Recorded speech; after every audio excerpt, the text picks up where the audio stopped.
how to change font size on VK on Android or iOS phone. Hello guys, in today's video I'm gonna show you how to change it easy and quick. First open VK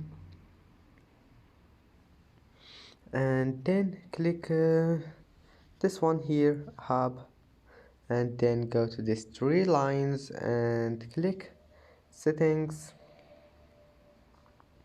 and then go to account, this one here, app settings, and after that click font size. And now here you can change it, select any font size you want and then just go back, it will be saved. And that's it for today's video. If you like this video, please don't forget to like and don't forget to subscribe, and thank you for watching this video until the end, and see you in the next video.